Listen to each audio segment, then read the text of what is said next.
Chères étudiantes, chers étudiants, bonjour. Bienvenue dans votre épisode de Podcast.com. Aujourd'hui, j'ai l'immense honneur et privilège de recevoir un invité assez spécial, Monsieur Anouar, notre directeur marketing et responsable relations internationales Zone Afrique. C'est Anouar, Sabah Nour, bienvenue et merci beaucoup d'avoir accepté notre invitation. Merci beaucoup. Pour nous accompagner, nous allons recevoir avec nous Mathias, un étudiant de Supagecom de deuxième année qui nous vient de Côte d'Ivoire. Mathias, merci beaucoup d'avoir accepté mon invitation et bienvenue dans Podcast.com. Je vous en prie, madame. Alors, sans plus tarder, Podcast.com commence tout de suite. Monsieur Anouar, j'aimerais, si vous vous permettez, que vous vous présentiez brièvement à nos téléspectateurs et auditeurs et vous nous disiez un petit peu en quoi consiste le travail d'un directeur marketing et responsable relations internationales Zone Afrique au sein de Universiapolis. Très bien, merci beaucoup Madame Raraï. Je suis très ravi d'être parmi vous aujourd'hui dans ce podcast, 3e épisode, je crois. Oui, exactement. Donc très ravi, tout en sachant que le succès que ce podcast a eu dans les épisodes précédents, à savoir la première et la 2e épisode. Donc on enchaîne aujourd'hui pour la 3e épisode et je le répète, je suis très ravi d'être parmi vous et aussi d'avoir la présence de l'étudiant ivoirien que je connais très bien. Voilà, donc je passe directement pour répondre à votre question, le travail ou bien les tâches d'un directeur marketing au sein d'une université, au sein de l'Université internationale d'Agadir. Tout d'abord, il y a deux volets, il y a la direction marketing et puis il y a la responsabilité des relations internationales Zone Afrique. Sachant que l'université a reçu les étudiants africains depuis plusieurs années et bien sûr, on a vu la nécessité de créer carrément une unité ou bien une entité qui s'occupe de cette relation.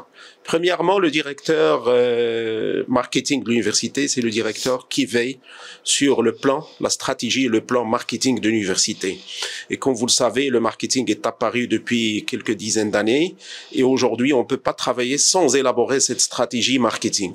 C'est une stratégie, bien sûr, qui s'élabore d'une façon collégiale, où tout le monde y participe, depuis la présidence jusqu'au dernier collaborateur.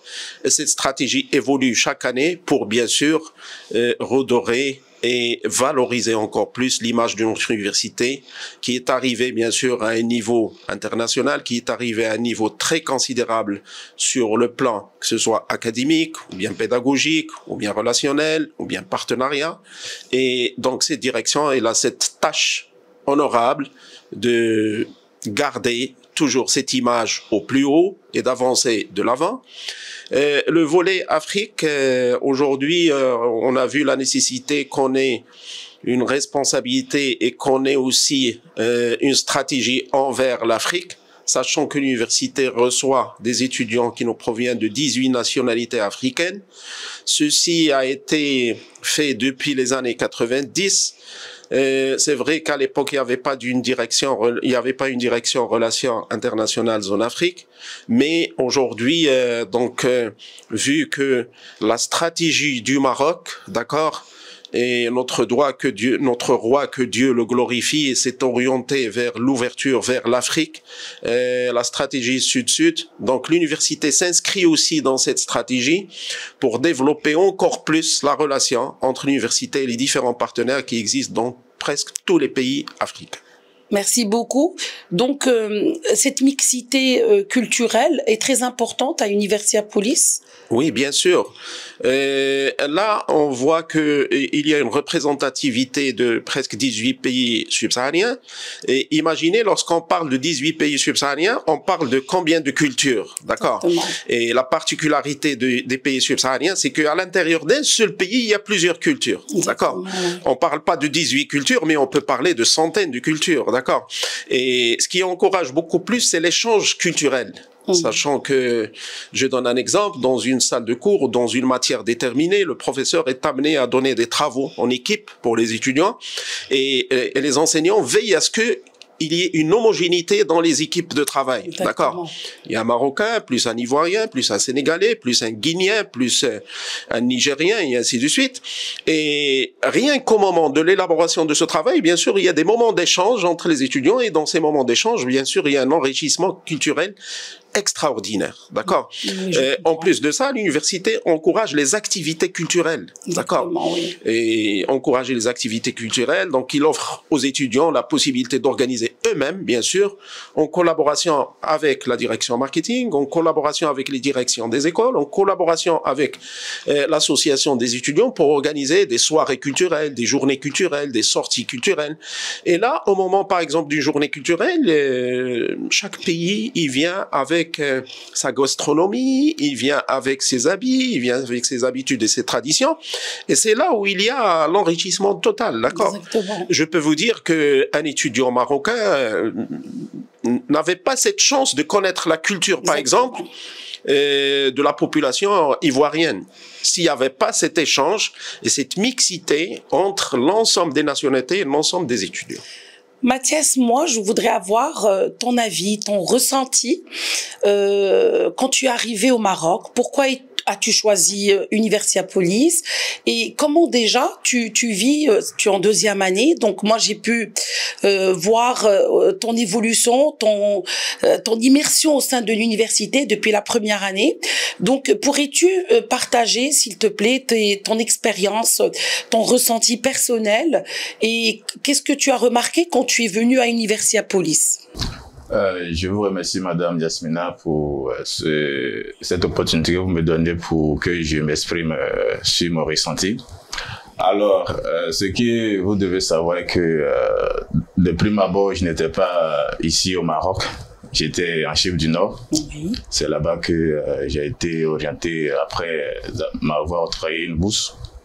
Et pour être franc, quand je compare la Chypre du Nord et puis le Maroc en termes d'opportunités, je vois qu'il y a une très grande différence parce que là-bas, en Chypre du Nord, bon, bien vrai qu'il y a des vraies universités, mais du côté zone Afrique, c'est un peu compliqué, particulièrement pour les Ivoiriens. C'était un peu compliqué parce que, puisque la Chypre du Nord n'avait pas de relation bilatérale avec la Côte d'Ivoire, donc c'était un peu difficile pour nous, les Ivoiriens, de terminer nos études là-bas et ensuite aller au pays pour travailler. Donc, voyant cela, la direction de la bourse étant responsable de notre avenir, ils nous ont obligés, pour être franc, parce que de vrai, je n'ai pas voulu premièrement venir au Maroc. Mais voyant que la Chypre du Nord n'allait pas me permettre d'avoir une carrière professionnelle assez brillante, donc la Chypre a été pour moi une occasion de voir d'autres cultures. Mais quand je suis arrivé au Maroc, en tout cas, j'ai vu une très grande différence. Une très grande différence. Je ne voulais pas venir. Mais ils m'ont envoyé de force, je vous le dis comme ça. J'ai été amené au Maroc de force. Forcé de venir parce que pour moi, en tout cas, rester là-bas, ça allait me permettre de voir d'autres opportunités. Mais en fait, quand tu es jeune, souvent, il y a certaines choses que tu ne vois pas. Exactement. Ce sont tes aînés ou bien tes dévanciers qui voient ce qui est devant toi. Et souvent, ils te mettent sur la voie, même si actuellement, tu ne sais pas ce qui est bon pour toi ou bien tu ne sais pas la portée de la chose. Donc, ça a été le cas pour moi. Donc, il m'a envoyé ici au Maroc et quand je suis arrivé, en tout cas, j'ai vu une très grande différence. J'ai vu une très grande différence parce que ici, à Universiapolis, j'ai pu intégrer des chaînes internationales. J'ai fait des stages dans des hôtels appartenant à des chaînes internationales. Et puis, le cadre aussi, pour l'enseignement, bien pour l'évolution des études, c'est réuni, les conditions sont réunies pour les étudiants d'évoluer. Donc, je salue vraiment le travail qui a été fait en amont, c'est-à-dire le travail marketing qui a été fait en amont par monsieur Anouar, parce que grâce à cela, ils ont pu tisser des liens avec des pays subsahariens et ça a permis, ou bien ça a porté des fruits. Et aujourd'hui, les subsahariens viennent au Maroc ici à Universiapolis parce que ça a renommé à transcender les frontières nationales. Donc, on peut dire que finalement, c'est un bien, un mal pour un bien. Exactement. Donc, le fait que tu n'aies pas eu cette chance de terminer à Chypre et que tu viennes au Maroc, tu n'as pas été déçu. Est-ce que tu as pu tisser des liens avec des Marocains et avec des Ivoiriens? Parce que je sais qu'en Côte d'Ivoire, il y a plusieurs ethnies. Est-ce qu'il y a des liens qui se tissent? Est-ce que tu as pu échanger éventuellement et profiter de cette interculturalité? Exactement. Oui, je dirais que j'ai tissé des liens avec des Marocains ici. Quand je suis arrivé, je ne connaissais personne. Bon, je suis pas arrivé seul. Nous sommes au nombre de 8. Il y a 2 qui sont à Isiem et 6 à Supachcom. Oui. Et quand nous sommes arrivés, de vrai, on ne connaissait personne. Parce que quand on parle des Marocains, bon, disons, dans notre tête, ce sont des Arabes qui se voilaient. Voilà. Mais quand nous sommes arrivés, on a vu la différence. Moi, on m'avait dit qu'ils pensaient que le Maroc était des chameaux. Parce que dans mon module de sociologie, donc je pose souvent des questions, donc Mathias s'en souvient, j'ai demandé quelle est votre image et votre idée du Maroc. Et on m'a dit, nous, on pensait que c'était des Arabes avec des chameaux et des espèces de costumes de Gandoura. Et voilà. Et voilà, vous avez été étonné dès l'arrivée à Casablanca. Exactement. Depuis l'aéroport, on a été bien reçus par Madame Benani. C'est-à-dire, l'opportunité qu'elle nous a donnée, ou bien l'accueil qu'elle nous a donné était vraiment chaleureux. Donc il y a eu un accompagnement. Un accompagnement. Ils nous ont accompagnés, même la résidence, notre dortoir, c'est eux qui ont planifié tout ça. D'accord. Nous, on n'a fait que suivre l'ordre qui a été donné par... Et vous avez trouvé que c'était bien organisé? Ah oui, tout était bien organisé. Voilà, tout était donc bien c'est organisé. Anouar, est-ce que, parce que je sais que donc vous n'êtes pas seul concrètement, il y a toute une équipe avec vous qui travaille. Donc en amont, en aval et pendant.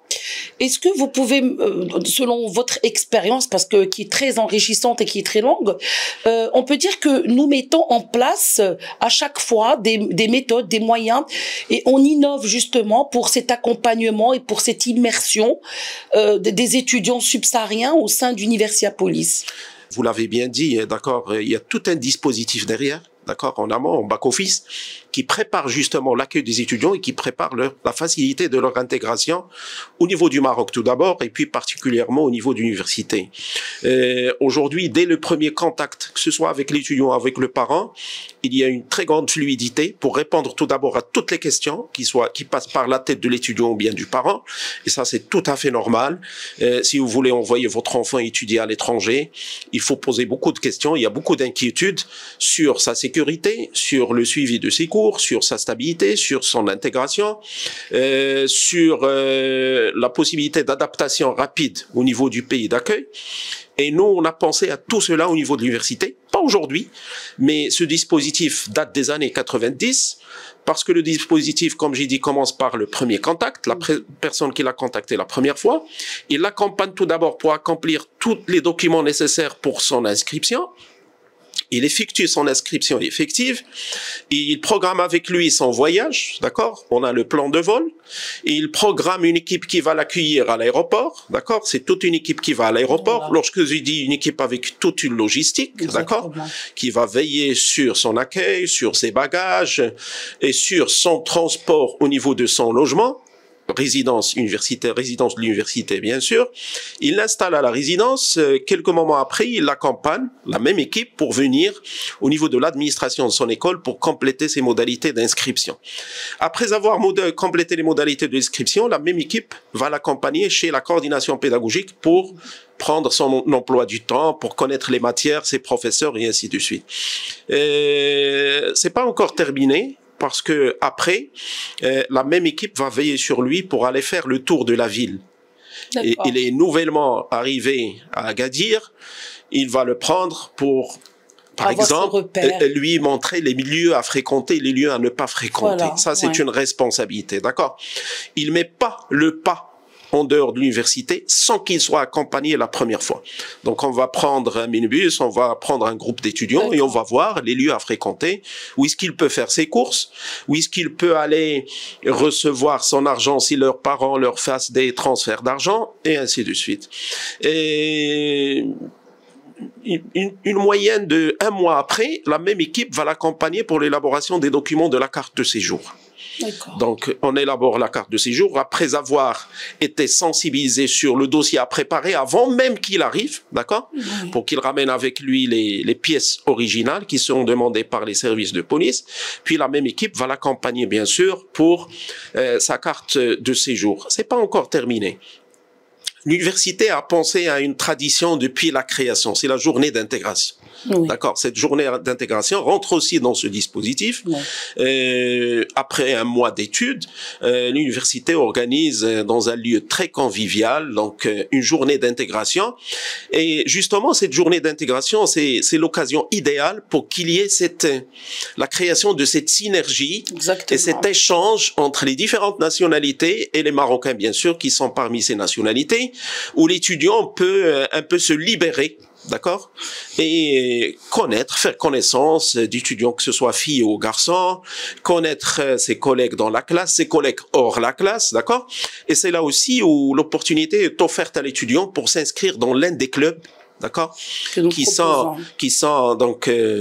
siègent au niveau de l'université, qui sont gérés par les équipes de l'université, mais qui sont gérées aussi par l'association des étudiants. Ouais. Donc, je récapitule. Donc, tout ce dispositif, il a été bien étudié, mais il faut bien retenir que chaque année, les équipes de l'université pensent à améliorer et à innover au niveau de l'université.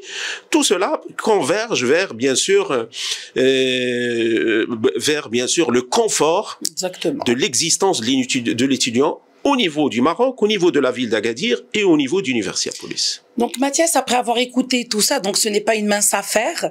Est-ce que tu ressens ça tous les jours, tu ressens tous ces efforts, est-ce que ça a payé le fruit, est-ce que tu ressens justement, après 2 ans à Supagecom, est-ce que tu te sens bien, tu te sens à l'aise, tu ressens tous ces efforts qui ont été accomplis par toute une équipe, tout un dispositif qui est très technique, qui demande beaucoup de rigueur aussi, parce que il y a le volet administratif, le volet convivial, communication, intégration dans les clubs, le volet pédagogique, le volet mixité, etc. Est-ce que vous, en tant qu'étudiant ivoirien, vous ressentez ça et ça a permis de vous sentir à l'aise et intégré?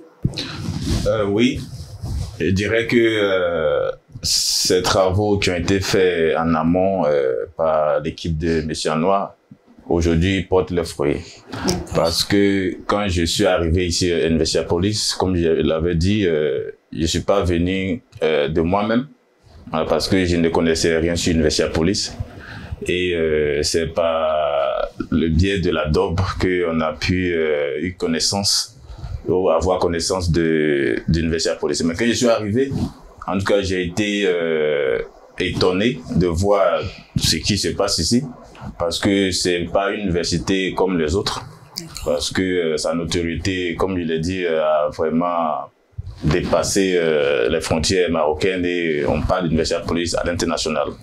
Et personnellement, j'ai été satisfait, ou je l'ai encore, parce que au niveau de la pédagogie, par exemple, ici à Supagecom, il y a des modules super intéressants avec des profs qui expliquent mieux les cours.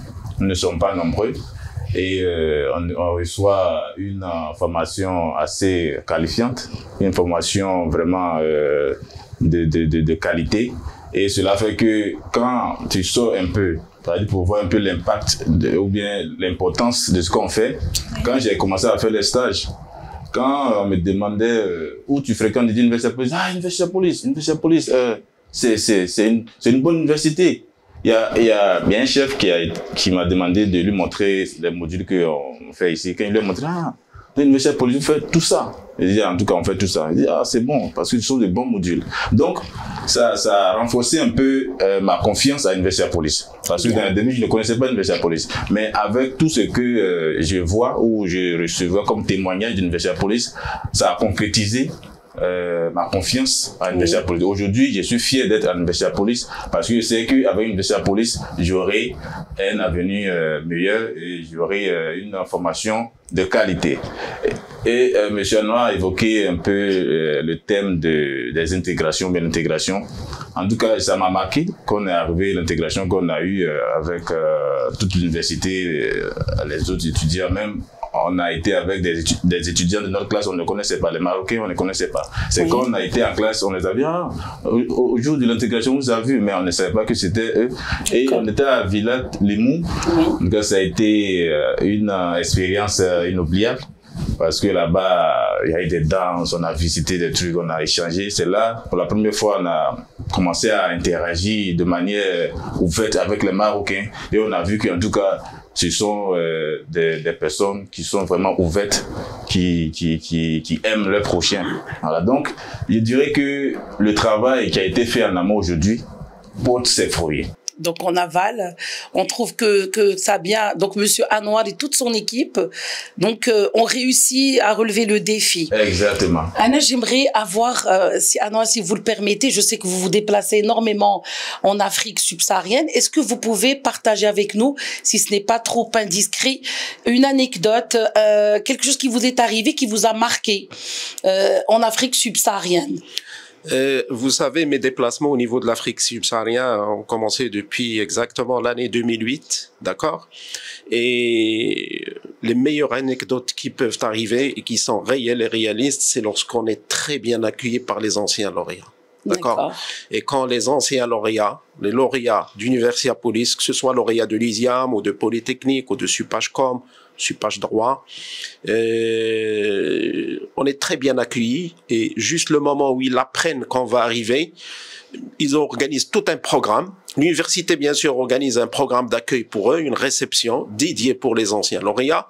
Mais eux, tu ne peux pas imaginer comment il est mon agenda pendant la période où je suis dans ce pays. Il y a l'un qui t'invite pour le déjeuner, il y a l'un qui t'invite pour te présenter à son supérieur hiérarchique ou à son patron, il y a l'autre qui t'invite chez lui à la maison.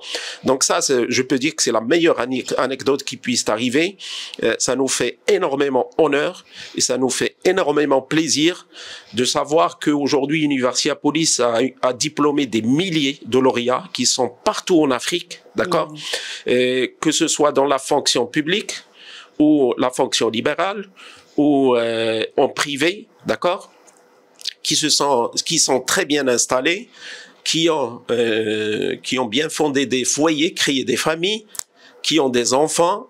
Et la meilleure, c'est qu'on a commencé à recevoir les enfants de nos lauréats il y a quelques années. C'est juste formidable. Donc, un lauréat qui envoie après 20 ans, après 18 ans, après 25 ans, son enfant pour étudier ici, ça, c'est le plus fort témoignage qui puisse exister. C'est un gage de confiance, exactement. La satisfaction est comme quoi Universiapolis a été pour beaucoup de choses dans la réussite de sa carrière et de sa vie professionnelle. Et un élément très important aussi qui arrive pendant les voyages, c'est le nombre de contacts qu'on a pu tisser pendant toutes ces années, pratiquement dans l'ensemble des pays représentés à l'université, que ce soit, il y a des contacts même au niveau présidentiel. D'accord. Au niveau des présidences de la République, des contacts ministériels, des contacts de direction de bourse, d'autres directions, des contacts de société, d'accord, des partenaires qui existent au niveau de ces pays subsahariens. Et là, le nombre de visites de hauts responsables qu'on a reçus à l'université, on peut pas le compter depuis ces années-là. On a eu les visites de ministres, de hauts responsables, de partenaires. N'en parlons pas des parents qui ont transité par l'université et qui ont visité l'université. Et voilà, donc, donc on est très fiers de ce niveau où on est arrivé aujourd'hui dans notre université, Universiapolis, et cette ouverture avec cette Afrique subsaharienne.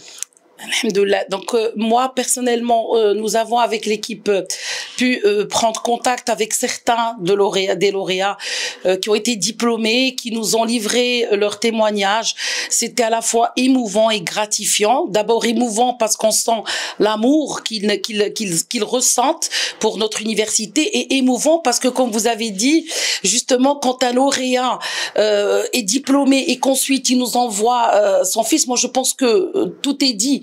Nous n'avons même plus besoin de prouver quoi que ce soit, puisque lorsqu'un enfant un parent envoie son propre fils, c'est qu'il a été satisfait de la formation, et je pense que le défi a été bien relevé. Si un dernier mot, Mathias, que tu pourrais, ou un message que tu voudrais délivrer à tes amis ivoiriens ou subsahariens, quel serait ce message? Alors, je dirais que il est bon de se faire former, mais il faut être au bon endroit. Il faut pas te faire former dans un endroit où après tu n'auras pas des opportunités. Donc, je dirais à mes amis que, en tout cas, on a fait le bon choix, ou du moins, le ministère de la Bourse a fait un bon choix pour nous, parce que aujourd'hui, Université Police, nous sommes à l'aise.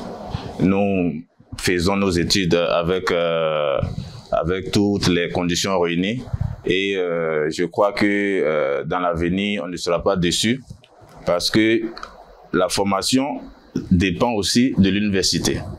Il ne faut pas être dans une université qui ne va pas te donner un bon savoir, de bonnes compétences pour après les exploiter dans ta carrière professionnelle. Donc, Université Police étant une université vraiment renommée, vraiment connue dans le monde entier, en tout cas, nous sommes vraiment fiers d'être ici, et nous remercions aussi toute l'équipe qui a pu faire ce travail en amont pour qu'aujourd'hui on puisse avoir ce qu'on voit aujourd'hui. Et nous sommes vraiment contents. Et même si, parce qu'en toute chose, même si tout n'est pas parfait à 100%, mais ce qu'on voit va nous permettre d'aller jusqu'au bout et d'atteindre nos objectifs. Donc, pouvons-nous parler de universiapolistes, d'étudiants universiapolistes qui ont développé cette fibre qui est très très liée et tisser des liens avec Universiapolis. Pouvons-nous appeler ça comme ça? Nous sommes des universiapolistes. Vous, en tant qu'Ivoiriens, pouvez-vous revendiquer ça? En tant qu'étudiant subsaharien, pouvez-vous dire ça? Oui, c'est-à-dire que il y a peut-être des étudiants bacheliers qui hésitent encore. Est-ce que tu les encouragerais à venir tenter l'expérience? Oui, je n'hésiterai pas à envoyer ou bien à recommander Universiapolis à mes proches ou à des personnes qui souhaitent vraiment avoir une carrière professionnelle assez développée. Parce que, comme je l'ai mentionné, Universiapolis, il y a beaucoup de choses. Il y a plusieurs écoles. Et ces écoles détiennent des formateurs de qualité, avec des modules de qualité qui reflètent un peu les tendances actuelles. Et offrent aussi des emplois sur le marché du travail. Donc, pour quelqu'un, pour un jeune, quelles que soient ses origines, s'il souhaite continuer ses études à l'étranger, en tout cas, je le conseille de venir à Universiapolis. Qu'est-ce qu'on peut dire à ces Anouar face à ce témoignage? C'est un témoignage qui m'étonne pas, d'accord? Parce que lorsque un étudiant fait un tel témoignage, c'est du vécu. Exactement. C'est du vécu, d'accord? C'est pas quelque chose dont il a rêvé, mais c'est du vécu. Il est venu, il a été parmi nous pendant 2 ans. Il a vécu, donc il a fait le témoignage qu'il a ressenti exactement et réellement, d'accord? Donc, il a été le plus réaliste possible. Donc, je vous remercie. Pour ma part, comme toujours, ce podcast, j'ai du mal à terminer le podcast parce que je suis très contente de recevoir des invités comme vous. Ça a été un honneur pour moi et un privilège d'avoir votre expérience et surtout de partager avec nous ton expérience aussi, Mathias. Donc, le podcast n'est pas encore terminé. D'autres surprises vous attendent. J'espère que vous avez ressenti le même plaisir que j'ai eu à discuter et à recevoir mes invités. Et bien sûr, pour rebondir ce qu'a dit Monsieur Anouar ou Mathias, Universiapolis, c'est une expérience, c'est une vie. Il faut la vivre, il faut la tenter. Et Podcast.com est là pour faire porter justement la voix des gens, des enfants, des étudiants, des personnes qui travaillent au sein de l'université, pour qu'on puisse un peu faire connaître cette université, mais pas que, mais également pour donner la parole aux étudiants, car cette idée nous vient justement elle a été conçue pour et par les étudiants. Merci beaucoup, c'est Anouar. Ce fut un énorme plaisir et privilège. Merci beaucoup, Mathias, d'avoir accepté mon invitation et d'avoir partagé un peu ton vécu. Merci beaucoup.